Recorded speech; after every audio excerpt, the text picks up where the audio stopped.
Okay, this next thing that we're doing is we're going to be sewing straight lines. We're sewing straight lines today on an unthreaded sewing machine. The reason that we're starting with an unthreaded machine is so that we can get the hang of things. Once we start to put the thread in here, if you make a mistake, it will cause your machine to get jammed. So we want to make sure we know how to use it before we get the thread in there.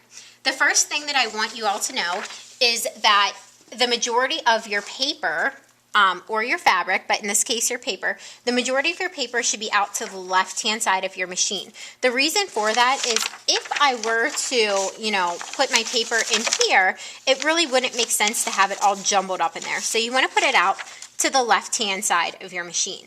The next thing that I want you to know is that your machine sews from front to back. So it's going to start sewing here and it's going to feed it back through. So I'm going to start by lining the beginning of my line up right underneath of my needle, and if you look at the presser foot, there's sort of a window in there that you can see where you're going to begin at.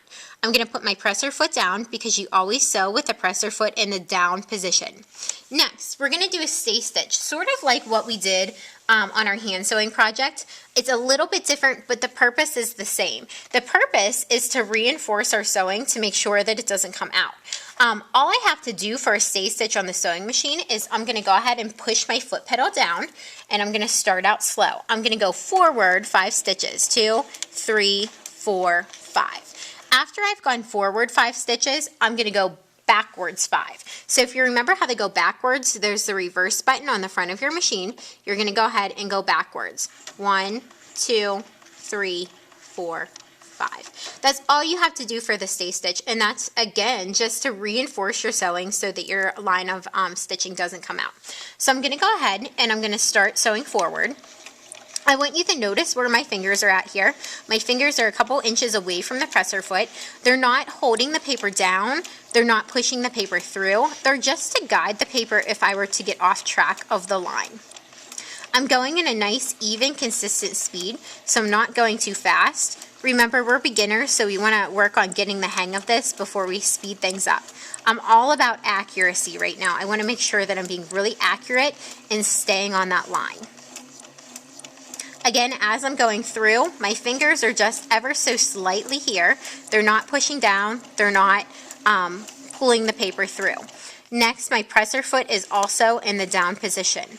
When you're almost at the end of this line, so when you're about 5 stitches away from the end of the line, you're going to go ahead and you're going to use your hand wheel for accuracy. So remember, your hand wheel's on the side of your machine.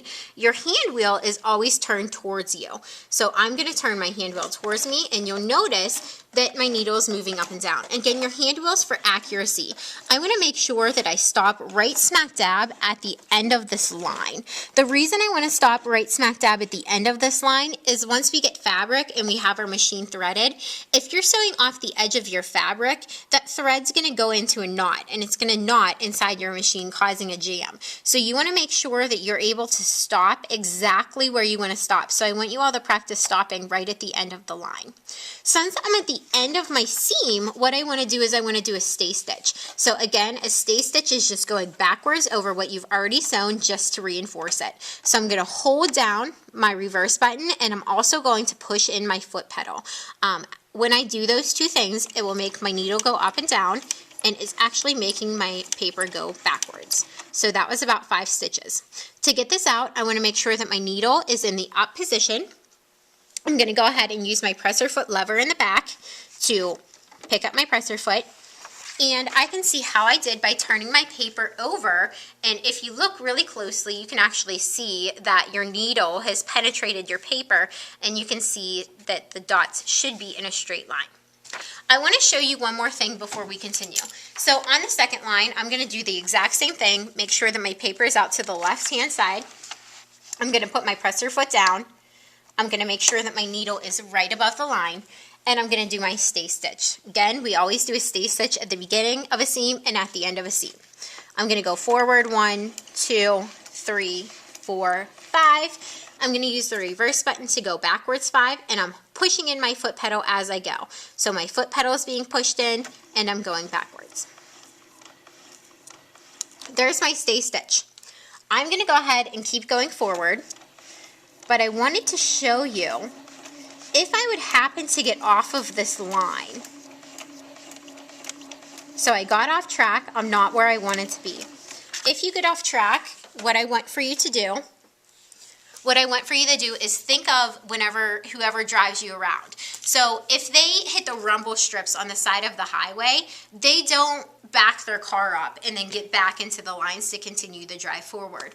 They also don't get out of their car, pick it up, and move it back on track. So when you're sewing, what I want for you to do is I want for you to guide yourself back on, just like whomever drives you around would do with a steering wheel. We're not going to pick our paper up and move it. We're just going to guide ourselves back on.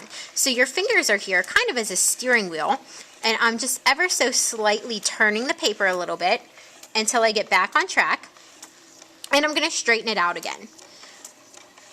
So again, if you happen to get off track, what you're going to do is you're just going to steer yourself back on. Don't want to pick the paper up and move it, just like you wouldn't pick a car up and move it back into the lines. You wouldn't back the car up, you would just steer it back on with the steering wheel. The reason we want to steer it back on is we don't want there to be a hole there whenever we're sewing. So I'm coming to the end of my line. I want to use my hand wheel for accuracy. When I'm all the way smack dab at the end of that line, I'm going to stop, and I'm going to use my reverse button so that I can do my stay stitch. I'm going to go backwards about 5 stitches. 2, 3, 4, 5. I've done my stay stitch. Make sure your needle is in the up position.